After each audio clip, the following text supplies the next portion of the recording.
Bab 1311, dia ketakutan. Memikirkan biksu Ananda mencari Agam, hatinya terasa makin kacau. Sally mengetahui kemampuan Agam dengan sangat baik. Dengan metode pengobatan yang dimilikinya, tidak sulit bagi Agam untuk bisa menyembuhkan biksu Ananda. Jika mereka berdua berteman, bagaimana mereka saling berhadapan satu sama lain pada saat itu? Membunuh biksu Ananda di depan Agam? Namun, biksu Ananda bersikeras mencari Agam. Pasti ada sesuatu yang penting. Sally mendapati pikirannya menjadi sangat kacau, bahkan napasnya menjadi tersengal-sengal. Setelah merasa ragu-ragu untuk waktu yang lama, mata Sally yang indah itu memancarkan kebulatan tekad. Dengan melambaikan tangannya, malam di luar sana kembali berubah menjadi siang. Kegelapan malam berubah menjadi seberkas cahaya hitam yang menyatu ke dalam tubuh Sally. Sally mendorong pintu hingga terbuka. Begitu pemilik rumah kembali tersadar, dia hampir menangis kegirangan ketika menyadari jika dirinya belum mati. Dia pun segera berlutut di hadapan Sally dan berkata, "Batari wanita, mohon belas kasihan Anda, lepaskanlah biksu tua itu. Panggil seseorang dan suruh dia menuruni gunung untuk pergi ke suatu tempat bersamaku." "Baik, baik." Pemilik rumah tidak berani menanyakan maksudnya. Dia buru-buru meminta para biksu bekerja sama untuk membawa biksu Ananda menuruni gunung dan memasukkannya ke dalam mobil mewah. "Pergi ke Bukit Barat," kata Sally sambil masuk ke dalam mobil. Hal ini untuk membalas budi baik Agam, agar Sally dan Agam tidak saling berutang budi. Benar. Itu saja. Sally meyakinkan dirinya sendiri. Sally menatap rintik hujan di luar jendela. Mau tidak mau, tatapan matanya terlihat agak lesu dan bingung. Di sebuah halaman rumah, Hinata berbaring di kursi goyang di halaman dan memandangi rintik hujan yang jatuh dari langit yang luas. Gambaran dirinya yang menderita akibat kekuasaan Agam di mansion keluarga Haryanti terus muncul di benaknya. Ini adalah penghinaan terbesar yang pernah dialami Hinata sepanjang hidupnya. Wajah tua yang keriput itu tampak kusut dan matanya penuh kebencian. Jika diberi kesempatan lagi, Hinata akan memastikan jika Agam akan mengalami penderitaan sepanjang hidupnya. Pada saat ini, salah seorang anak buah Hinata berjalan dengan cepat dan menyerahkan 2 buah telegram terenkripsi dengan kedua tangannya. "Ketua, ada informasi penting." Hinata memeriksa isi telegram tersebut dan langsung terduduk seketika. Rintik hujan di halaman langsung menyebar. Sulit untuk menyembunyikan kegembiraan yang menyelimuti seluruh wajahnya. Apa isi dari kedua informasi ini benar-benar akurat? Tubuh Hinata gemetar karena merasa begitu gembira. Benar sekali. Setiap kata yang tertulis, tidak ada satupun yang salah. Bagus, bagus. Hinata mendongak ke langit dan tertawa terbahak-bahak. Bahkan langit sekalipun tidak tahan melihatnya dan berdiri di pihak Hinata. Hinata akhirnya bisa mendapatkan kesempatan itu. "Hari ini kamu sudah memberikan kontribusi yang besar dan sebagai imbalannya, kamu akan mendapatkan gelar pejabat tinggi." Hinata melambaikan tangannya dengan penuh semangat. Bahkan, bawahannya sekalipun tidak bisa mempercayainya. Bawahannya itu hanya bertanggung jawab untuk menyampaikan informasi, tetapi dia mendapatkan imbalan yang begitu besar. Ini terlalu tidak masuk akal. Namun, karena sudah ditetapkan dan mendapatkan keuntungan, bawahan tersebut tidak peduli apakah hal tersebut masuk akal atau tidak. Hinata mengambil 2 informasi tersebut dan langsung pergi ke pinggiran kota yang terpencil. Sesampainya di sana, Hinata memasuki menara persegi, menuju ke lantai paling atas, mendorong pintu besi berwarna hitam hingga terbuka, yang di dalamnya terdapat puluhan orang yang duduk di sekitar. Hinata membanting 2 informasi tersebut ke atas sebuah meja bundar. "Aku punya 2 informasi. Yang pertama, Agam, si bajingan kecil ini, sudah berhasil menyembuhkan Gavin." Puluhan orang tersebut tidak mengatakan apapun dan hanya menatap Hinata dengan tenang. Setelah beberapa saat, seseorang berkata secara perlahan-lahan, "Masalah ini bukan rahasia lagi. Hal tersebut sudah diduga sebelumnya." Hinata mencibir dan mengeluarkan laporan intelijen lainnya. "Aku yakin, informasi yang kedua ini akan menarik bagi kalian. Tim penyelamat sudah membawa Zafir ke perbatasan dan Agam bertanggung jawab untuk menjemputnya. Masalah itu juga bukan rahasia lagi." Lanjut pria itu dengan tenang. Hinata mencibir dan berkata, "Apa kalian tidak merasa kalau hal ini adalah suatu kesempatan? Kalau Agam tidak pergi untuk menyelamatkannya, kita bisa mengajukan tuntutan terhadapnya. Tuntutan besar yang bisa kita ajukan pada Agam adalah menjadikannya mata-mata dan pengkhianat yang akan dicemooh oleh semua orang. Gavin yang sudah diselamatkan oleh mata-mata dan pengkhianat itu, secara otomatis juga bisa sama-sama kita singkirkan." Belasan orang saling melirik satu sama lain. Pria itu berkata dengan acuh tak acuh. "Dengan kekuatannya, tidak sulit bagi Agam untuk menyelamatkan Zafir. Kalau kita berusaha menghentikan Agam untuk menyelamatkan Zafir, mau tidak mau, kita akan terjebak ke dalam sebutan para bandit. Itu bukan ide yang bagus. Bagaimana kalau Agam sendiri yang tidak ingin melakukan penyelamatan? Kalau tidak, bagaimana kalau Agam berhasil menyelamatkan Zafir dan mengantar Zafir kembali? Hinata menunjukkan senyuman yang aneh. Semua orang agak mengerutkan keningnya. Pria itu baru saja hendak membantah, ketika Hinata mengeluarkan sebuah foto dari informasi kedua dan membantingnya ke atas meja. Aku punya laporan rahasia di sini. Semua orang yang ada di sini, tidak satu pun yang mengetahuinya. Agam punya seorang putri yang berada di ibu kota kekaisaran. Seketika itu juga, seseorang tidak bisa menahan diri untuk tidak berdiri dan memperhatikan foto itu. Itu adalah foto seorang gadis yang polos, berusia sekitar 2-3 tahun. Gadis kecil itu adalah Delia. Dari mana kamu mendapatkan informasi ini? Pria itu langsung bertanya. Rahasia. Ini adalah masalah jaringan intelijen rahasia keluarga Haryanti. Apa kamu masih perlu menanyakan detailnya? Hinata tersenyum sinis seperti orang yang licik. Semua orang terdiam. Keluarga Haryanti bisa berdiri kokoh saat ini, itu karena memiliki keunggulan tersendiri yang menguntungkan. Menyinggung masalah sensitif seperti ini, mereka tidak mengejar masalah tersebut lebih lanjut. Apa yang kamu inginkan? Pria yang satunya lagi bertanya. Agam masih belum tahu kalau dia punya seorang putri.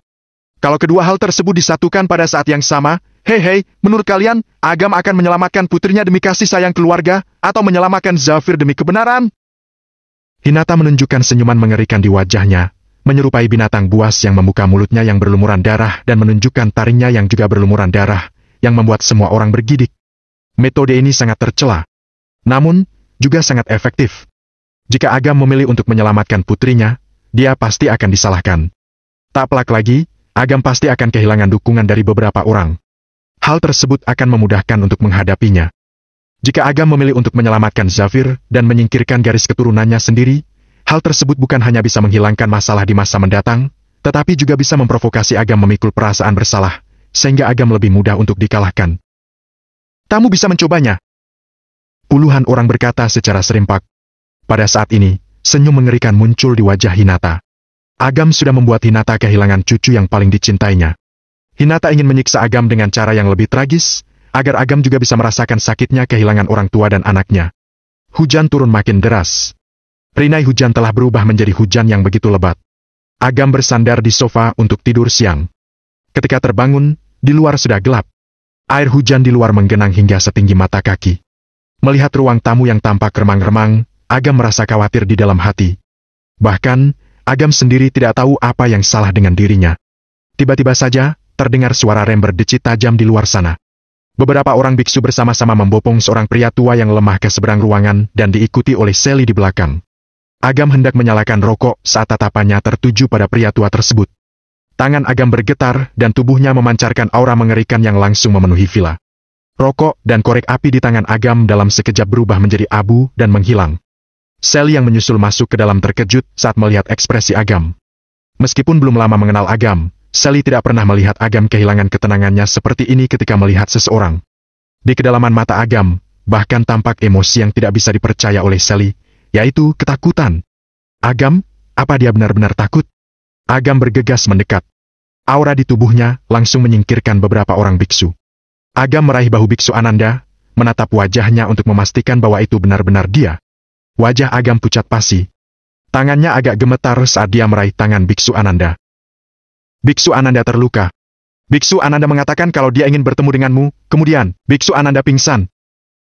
Sally tidak tahan melihat Agam menunjukkan emosi seperti itu, sehingga dia berinisiatif untuk menjelaskan.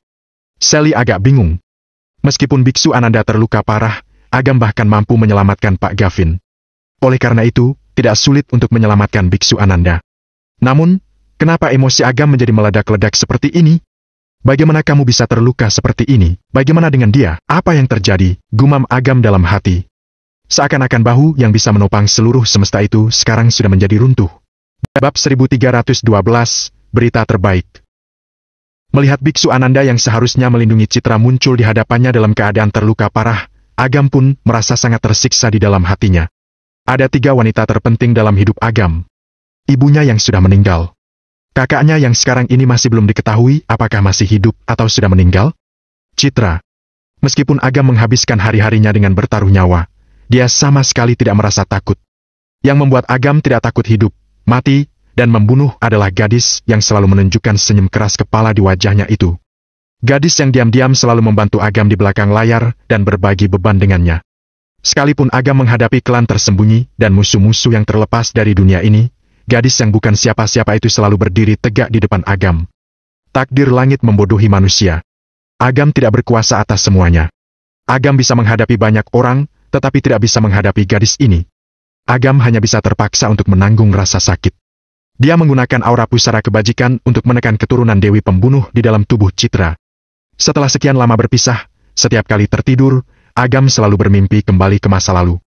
Terlepas dari perasaan kasih sayang dan rasa kasihan, lebih dari apapun, sangat sulit untuk merasa tenang. Selain itu, utang Agam pada gadis itu akan ditebus Agam dengan seluruh hidupnya.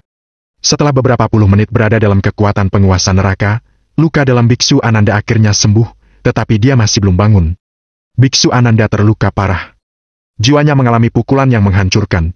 Jika bukan karena Agam sudah pernah melewati berbagai macam masalah duniawi dan memiliki kekuatan jiwa yang begitu hebat, dia pasti sudah merasa begitu panik ketakutan sejak tadi. Agam menggunakan teknik rahasia untuk mengatalisis jiwa Biksu Ananda, sehingga dia bisa bangun sesegera mungkin. Namun, hal tersebut akan membutuhkan sedikit waktu. "Apa ada orang lain selain dia?" tanya Agam dengan nada dingin. Sally menatap pemilik rumah di sampingnya. Pemilik rumah dan beberapa biksu sudah mengenali Agam. Mereka semua berlutut dengan ketakutan. Pemilik rumah bersujud dan gemetar. Tidak. Dia datang tidak lama setelah Anda pergi untuk yang terakhir kalinya. Dia datang sendiri. Apa yang dia katakan? Bukan. Dia tiba di kuil dan menanyakan keberadaanmu. Kemudian, dia jatuh pingsan. Agam terdiam. Pikirannya menjadi kacau sekarang. Agam tidak bisa merasa tenang untuk waktu yang lama. Melihat rasa sakit di mata Agam yang tidak bisa disembunyikannya, hati Sally pun langsung terasa sakit. Sally tidak bisa menahan diri untuk tidak mengerutkan kening. Dia terus mengingat kembali semua detailnya dan menemukan petunjuk untuk membantu Agam. Tiba-tiba, mata Sally bergerak-gerak. Melihat Biksu Ananda mengepalkan tangannya, Sally pun tiba-tiba mendongak dan berkata, Tangan kirinya! Apa? Agam terkejut. Ketika dia memintaku untuk datang padamu, dia terus mengepalkan tangannya sampai sekarang. Apa ada sesuatu yang penting di tangannya, yang ingin diberikannya padamu? Agam langsung merasa terkejut di dalam hati. Dia langsung meraih pergelangan tangan Biksu Ananda dan dengan paksa membuka telapak tangan Biksu Ananda yang terkepal itu. Namun, telapak tangan Biksu Ananda kosong dan tidak ada apa-apa. Sally merasa agak kecewa. Sepertinya dia sudah terlalu banyak berpikir. Tiba-tiba saja, Sally melihat mata Agam tampak berbeda. Sally pun tidak bisa menahan diri untuk tidak bertanya. Apa yang kamu temukan? Mata Agam tampak sangat serius. Agam mengangkat telapak tangannya ke udara dan meletakkannya pada telapak tangan Biksu Ananda. Kemudian, Agam melepaskan gelombang kekuatan pada telapak tangan Biksu Ananda, yang berangsur-angsur mengeluarkan bulat cahaya berwarna perak yang samar-samar. Mulut Sally agak ternganga dan matanya tampak keheranan. Bola cahaya tersebut adalah tanda jiwa. Namun, tanda jiwa tersebut bukan milik Biksu Ananda. Agam menatap bola cahaya perak itu dan tercengang. Tanda jiwa tersebut tidak lain adalah milik Citra. Citra meninggalkan tanda jiwa tersebut pada telapak tangan Biksu Ananda. Agam menghela napas lega. Tanda jiwa ini begitu kuat dan masih utuh. Hal ini membuktikan jika nyawa Citra tidak sedang dalam bahaya sekarang. Bagi Agam, tentu saja hal ini merupakan berita yang terbaik saat ini. Dalam sekejap, keraguan membuncah di hati Agam. Mengapa Citra meninggalkan tanda jiwa miliknya di tangan Biksu Ananda? Kenapa Citra tidak datang sendiri? Kemana Citra pergi? Apa yang terjadi? Bagaimana Biksu Ananda bisa terluka? Terlalu banyak keraguan yang mengusik Agam. Agam tidak bisa memahaminya. Semua ini hanya bisa terjawab ketika Biksu Ananda terbangun nanti. Untungnya, tidak butuh waktu lama bagi Biksu Ananda untuk terbangun setelah disembuhkan oleh Agam. Agam mengembuskan napas dan duduk di sofa, seolah-olah kekuatannya sudah terkuras habis. Dahinya berkeringat dingin dan tangannya masih gemetar. Agam tidak bisa menahan diri untuk tidak tertawa getir. Yang baru saja dialaminya tidak ubahnya seperti pertumpahan darah yang luar biasa. Pada saat itu, sebuah panggilan telepon masuk. Ibno yang menelpon Agam. Agam baru saja hendak menjawabnya, ketika panggilan telepon yang lainnya masuk. Sapta yang menghubungi Agam. Agam memikirkannya dan menjawab panggilan Sapta. Pak, ada berita terbaru mengenai orang yang ingin Anda selidiki, yaitu Zafir. Dia Dia sudah sampai di perbatasan, tapi dia sedang diburu oleh gabungan dari banyak kekuatan di dunia. Aku tahu. Agam menutup teleponnya dan kembali menghubungi Hypno. Zafir. Hypno baru saja hendak angkat bicara ketika Agam berkata. Aku sudah tahu. Mendengar nada bicara Agam begitu aneh, Hypno pun bertanya dengan suara pelan. Ada apa? Tidak ada apa-apa. Agam menekan emosinya. Sebelum masalah ini jelas dan keselamatan Citra dipertaruhkan, Agam tidak akan mempercayai siapapun. Ini juga semacam perlindungan bagi Hypno. Hypno juga berhenti bertanya dan berbisik. Kami sudah melakukan kontak dengan kelompok kecil yang tersisa, yang terdiri dari 6 orang itu. Saat ini, mereka bersembunyi di suatu tempat di perbatasan yang bernama Gunung Lamri. Aku sudah mengirim tim kecil dan Windu juga berangkat untuk menyelamatkan mereka, tapi hasilnya tidak memuaskan. Kirimkan alamatnya padaku. Tidak ada koordinat dimanapun. Aku butuh seseorang untuk menunjukkan jalannya. Aku akan menunggumu di depan pintu masuk Bukit Barat. Baiklah. Mengetahui nyawa Citra aman untuk saat ini, Agam pun merasa jauh lebih lega karenanya. Agam tidak bisa hanya duduk diam dan menunggu. Yang pertama harus dilakukannya adalah menyelamatkan Zafir. Ketika Biksu Ananda bangun nanti, Agam akan menanyakan penyebab dari apa yang terjadi. Dengan menjentikkan jarinya, Agam memasang penghalang di samping Biksu Ananda untuk mencegah seseorang menyakitinya saat Agam pergi. Jaga dia untukku, kata Agam kepada Sally. Baik. Sally mengangguk setuju. Ketika Agam sudah tidak tampak lagi, Sally pun kembali ke akal sehatnya. Ekspresinya agak tercengang. Sally membantu Agam menjaga musuhnya sendiri. Sally benar-benar menyetujuinya. Pikiran Sally agak kacau. Namun, ketika memikirkan kembali kondisi emosi Agam sebelumnya, hati Sally langsung terasa campur aduk. Seperti rintik hujan yang berjatuhan di luar jendela, Sally tidak bisa merasa tenang untuk waktu yang lama. Di depan pintu masuk perumahan, Agam melihat Hypno. Ke arah mana? Tanya Agam. Utara. Begitu kata-kata tersebut terlontar dari mulut Hypno, sosok Agam langsung melambung tinggi ke udara. Seperti menunggangi awan dan kabut, sosok Agam bergegas ke utara dengan kecepatan yang tak terkira. Tempat ini berjarak lebih dari 800 km dari Gunung Lamri. Zafir dan anak buahnya berada dalam situasi yang sangat berbahaya. Aku khawatir mereka hanya mampu bertahan selama lebih dari 1 jam saja. Masih ada cukup waktu. Agam tampak acuh tak acuh. Kejadian ini membuat Agam sangat marah di dalam hatinya. Bahkan, muncul ide yang begitu jahat. Agam ingin membunuh sekarang. Sekitar pukul 6, hari benar-benar menjadi gelap. Bangunan panti asuhan yang runtuh telah dihancurkan dan dibangun kembali. Lantaran hujan turun sangat lebat, pekerjaan dihentikan untuk sementara waktu. Setelah makan malam, sebagian besar anak menonton televisi, memasang balok-balok bangunan, atau membaca buku dongeng di ruang kegiatan. Delia sangat cerdas. Dia juga sangat lembut dan berperilaku baik. Anak-anak yang beberapa tahun lebih tua dari Delia juga suka bermain dengan Delia. Delia, bagaimana kamu menulis kata ini? Bocah laki-laki kecil bernama Tabi berlari mendekat dengan ingus di hidungnya. Kemarin, kakak sudah mengajari Delia. Cara menulisnya seperti ini. Delia baru saja hendak mengambil pensilnya ketika matanya yang besar itu tiba-tiba berkedip-kedip. Wajahnya yang mungil itu tampak panik. Pensil di tangannya jatuh ke lantai busa. Angin dingin berembus masuk. Jendela terbuka. 2 orang pria muncul entah dari mana. Sarang tikus yang sangat kotor. Jaden menepuk-nepuk sisa air hujan di tubuhnya dan melirik anak-anak di ruang kegiatan. Matanya tampak penuh penghinaan. Aku rasa sudah sepantasnya putrinya tinggal di sarang tikus. Pria lainnya mencibir. Orang itu tidak lain adalah Darius. Anak-anak ketakutan melihat ekspresi jahat yang terlihat begitu jelas di mata Jaden dan Darius. Jaden melirik sekilas dan langsung menemukan Delia di antara kerumunan anak-anak itu. Membandingkan foto-fotonya, Jaden pun tidak bisa menahan diri untuk tidak mencibir. Aku benar-benar tidak menyangka kalau Agam akan punya seorang putri. Sistem intelijen keluarga Haryanti ternyata sangat kuat. Tentu saja, bagaimanapun, bukankah tidak hanya kita saja yang menginginkan kematian Agam? Kebencian Darius kepada Agam sudah mencapai puncaknya. Darius tidak sabar untuk segera melangkah maju. Bab 1313, 5 menit. Anak-anak itu sangat ketakutan. Beberapa bocah laki-laki berdiri dengan berani dan menghentikan mereka. Paman yang jahat, jangan sakiti adik Delia. Dasar konyol! Darius mencibir sambil mengepalkan tinjunya. Kemudian, Darius melayangkan pukulan kecil yang membuat beberapa bocah laki-laki kecil itu jatuh. Kamu benar-benar kekanak-kanakan. Apa pedulimu dengan para tikus kecil? Jaden muncul di belakang Darius. Matanya menyeratkan kekejaman. Bukankah lebih mudah untuk membunuh mereka semua? Niat membunuh yang kuat memenuhi seluruh ruang kegiatan. Anak-anak itu tercengang. Jangan sakiti mereka! Pada saat itulah, Delia melangkah keluar. Dengan tangan kecilnya yang menggantung ke bawah, Delia menatap Jaden dan Darius, kemudian berkata, "Apa kalian kemari untuk mencari Delia? Bagaimana kamu bisa tahu? Apa kamu mengenal kami?" Jaden bertanya dengan penuh minat. "Ada beberapa orang jahat. Mereka mencari Delia. Tatapan mata kalian sama seperti tatapan mata orang-orang jahat itu," kata Delia dengan sungguh-sungguh.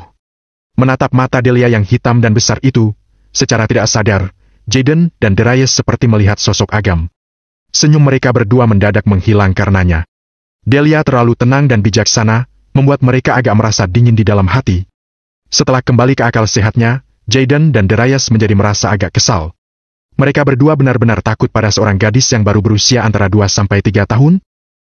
"Kamu bilang apa?" tanya Darius dengan wajah kejam. Gadis kecil ini memiliki sikap yang begitu mengesankan pada usia 2-3 tahun. Jika diberi 10 atau 20 tahun lagi, dia pasti akan menjadi momok yang harus diberantas. "Tangkap dia dulu dan tunggu Agam menyelamatkan Zafir. Kemudian, biarkan Agam melihat putrinya yang berharga ini, sehingga Agam akan mengirim kembali Zafir dan menjadikan Agam sebagai pengkhianat yang sesungguhnya. Saat itu, hei, akan ada pertunjukan yang bagus." Jaden mencibir. "Tikus kecil ini. Kalian tidak boleh menyakiti mereka." Begitu kata-kata Darius terlontar, Delia langsung merentangkan lengannya. Suaranya terdengar panik. Jauh di kedalaman mata Delia yang besar itu, muncul aura yang membuat mereka menjadi cemas. "Singkirkan mereka! Kalau tidak, akan merepotkan untuk membereskannya." Entah kenapa Jaden merasa cemas di dalam hatinya. Dia menemukan alasan yang masuk akal, kemudian memunculkan karung dari udara tipis untuk menutupi Delia. Dalam sekejap, keduanya menghilang di dalam ruang kegiatan. Anak-anak di ruang kegiatan langsung bereaksi. Sebagian besar dari mereka ketakutan dan menangis. Ada juga beberapa anak yang lebih berani dan langsung berlari keluar dari ruang kegiatan, kemudian pergi ke ruang pertemuan di lantai bawah. Yamin beserta para pengasuh dan relawan sedang mengadakan pertemuan. Melihat anak itu menerobos masuk, Yamin pun langsung bertanya, "Ada apa?" Bocah laki-laki yang menjadi ketua kelompok itu akhirnya tidak bisa menahannya dan menangis dengan keras. "Paman Yamin, ada 2 orang jahat datang. Tabi dan yang lainnya dipukuli. Delia dibawa pergi." Di bagian paling utara, di perbatasan gurun pasir.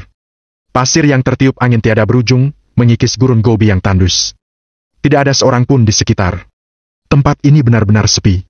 Setelah berlari hampir ribuan kilometer, Agam membawa Hypno ke tempat ini. Agam menatap tempat terpencil ini dengan acuh tak acuh. Uap panas yang diambuskan langsung mengembunkan lapisan tipis es di bibir dan janggutnya. 500 meter di depan adalah perbatasan. Gunung Lamri terletak 10 km jauhnya dari tempat ini.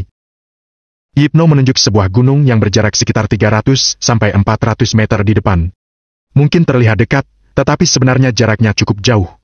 Sudin berjalan dengan cepat. Windu dan yang lainnya mengikuti di belakang. Pada saat ini, Windu berlumuran darah. Lengannya jelas patah dan menunjukkan pelintiran yang aneh. "Bagaimana lukanya?" tanya Hypno sambil menatap Windu. "Hanya luka kecil." Windu menggelengkan kepalanya dan tidak peduli. Dia berkata dengan suara lirih. "Musuh totalnya ada 13 orang. Mereka terdiri dari 2 kesatria lapis baja emas, 5 kesatria lapis baja perak, dan sisanya adalah wakil dewa kuil. Susunan ini benar-benar..." Hypno tersentak. Kemudian, Hypno menoleh ke arah Agam dan menjelaskan. "Kuil itu serupa dengan Curio, yang merupakan kekuatan terhebat di barat. Tingkat kekuatan wakil dewa mereka berada di antara para kesatria lapis baja emas dan kesatria lapis baja perak. Dengan kata lain, kekuatan rata-rata ke-13 musuh tersebut di atas dan di bawah petapa agung alam kemuliaan tingkat 3 akhir. Kamu harus berhati-hati. Sumber kemampuan lawan agak berbeda dengan kita di Indonesia. Utamanya, waspadalah terhadap teknik rahasia mereka yang sangat aneh, yang tidak terduga itu," kata Sudin cepat-cepat. "Selain itu," Hypno berkata dengan berbelit-belit, "kamu harus siap mental, karena kalau menyangkut masalah perbatasan, kamu tidak akan mendapat bantuan apapun. Kamu hanya bisa mengandalkan dirimu sendiri." Agam mengangguk dengan acuh tak acuh. Sambil menunjuk gunung di kejauhan itu, dia berkata, bunuh 13 orang itu, kemudian selamatkan Profesor Zafir beserta 6 orang lainnya, bukan? Tidak perlu membunuh semua musuh. Yang paling penting adalah menyelamatkan Zafir dan para prajurit yang masih hidup. Yipno agak merasa bingung. Apa yang ingin dilakukan anak ini? Dia ingin menyelamatkan orang dan pada saat yang bersamaan juga ingin membunuh 13 musuh yang merupakan petapa agung alam kemuliaan tingkat 3 akhir. Namun, semuanya mungkin saja jika itu adalah Agam. Sosok Agam melintas. Dia berdiri di udara. Energi kematian yang tak ada habisnya menyatu di telapak tangannya. Terang! Seperti pedang berharga yang terhunus, suara yang tajam menggema di padang pasir tersebut. Agam membalikkan tangannya dan mengepal. Pisau pembunuh dewa memancarkan cahaya darah yang begitu kuat. Lapisan tirai darah yang mengerikan menutupi langit yang luas. 5 menit. Agam melihat ke kejauhan. Sekilas pandang saja, Agam bisa menembus sampai puluhan ribu meter. Dia melintas dengan cara yang mengejutkan. Puncak Gunung Lamri. Profesor Zafir bersembunyi jauh di dalam gua. Kacamata tebal yang dikenakannya penuh retakan.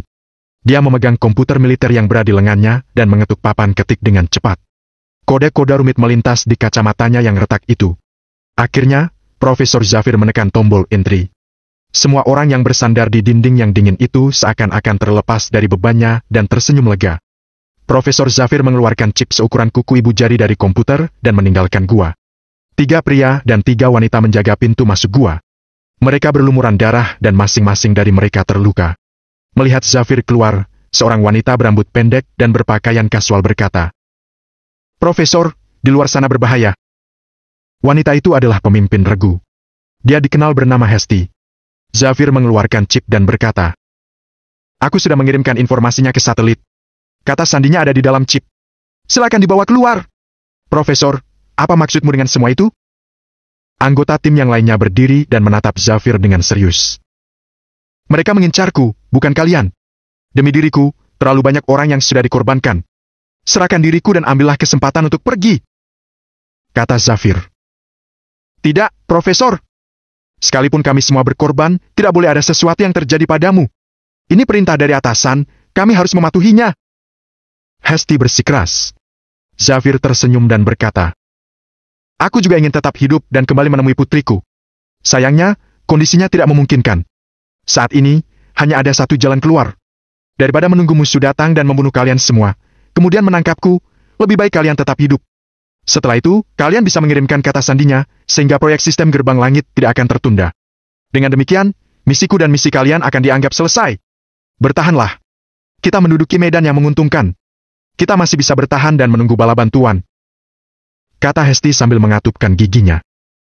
"Gadis kecil, jangan berbohong padaku. Ini di luar negeri.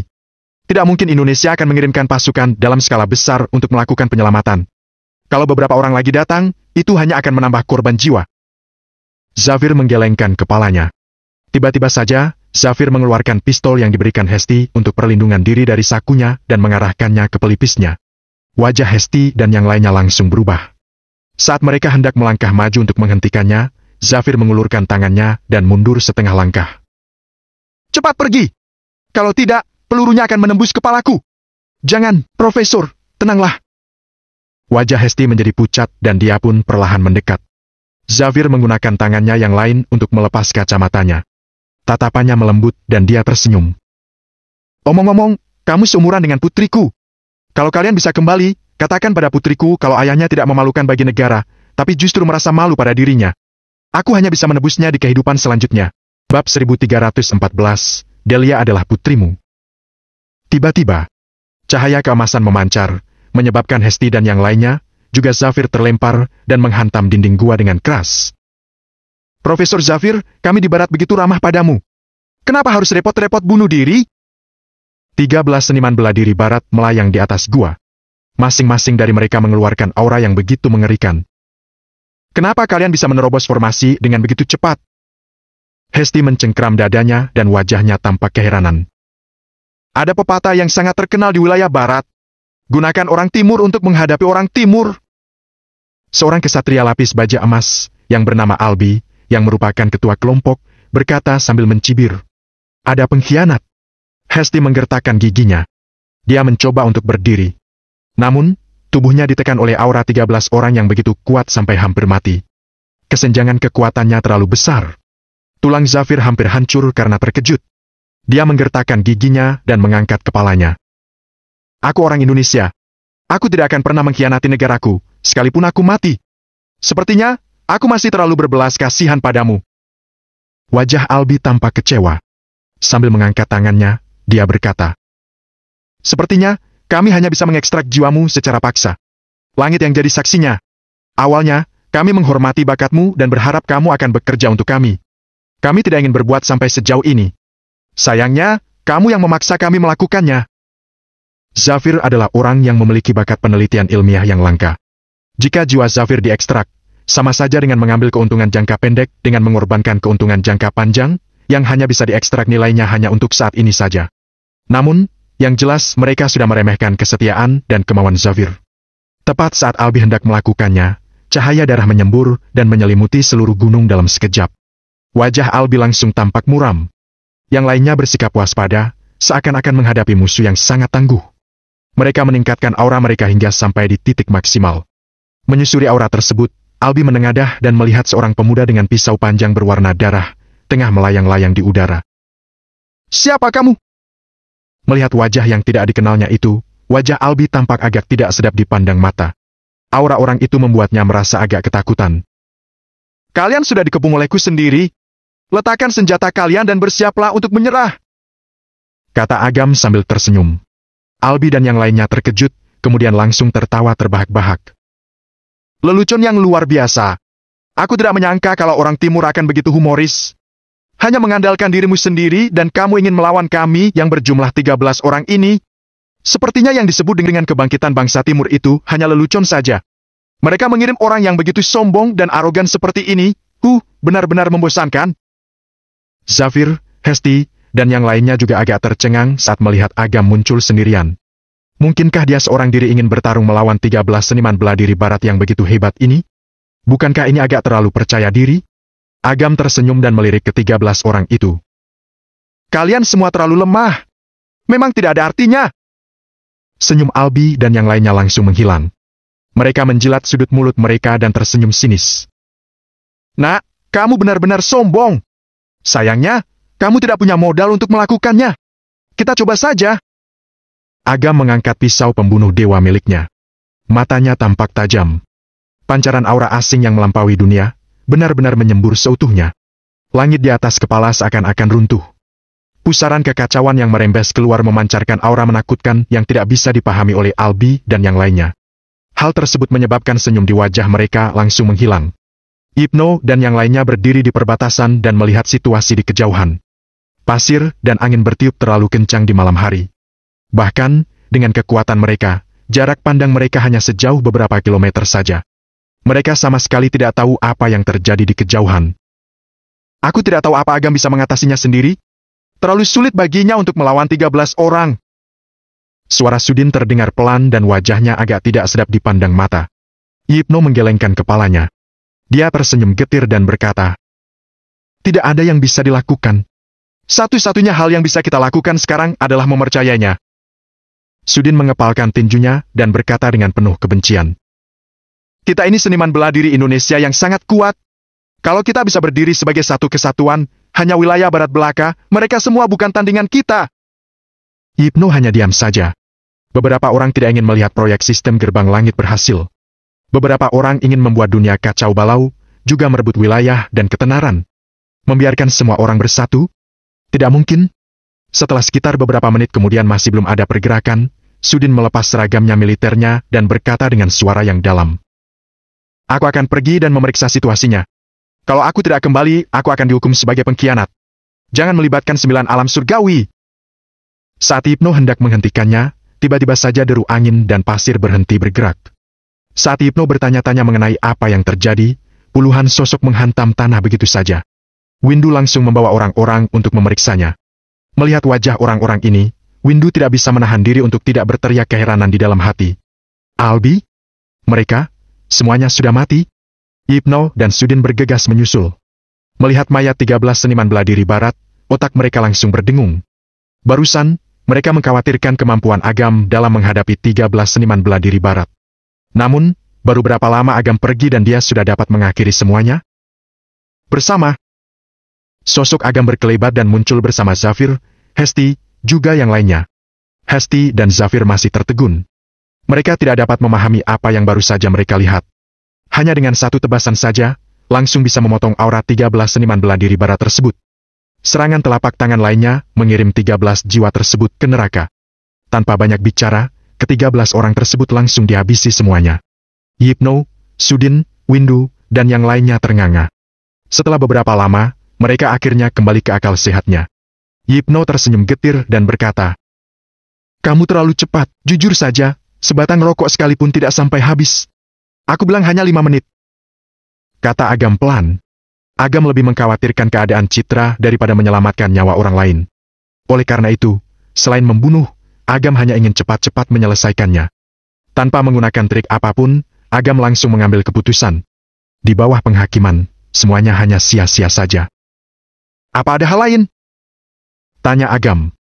Jika tidak ada yang lain, Agam akan segera kembali. Dia akan menunggu Biksu Ananda bangun dan menanyakan cerita detailnya sesegera mungkin. Sudah tidak ada." Yipno tertawa garing ketika tiba-tiba saja telepon satelitnya berdering. Di wilayah gurun yang begitu hening mematikan seperti itu, dering telepon tersebut terdengar sangat keras. Itu adalah nomor terenkripsi milik Gavin. Yipno bertanya-tanya di dalam hati, begitu orang-orang ini diselamatkan, prajurit dewa langsung mendengar beritanya? Namun, ketika Yipno mengangkat teleponnya, terdengar suara Vero dari seberang. "Pak Yipno, tolong berikan teleponnya pada Agam."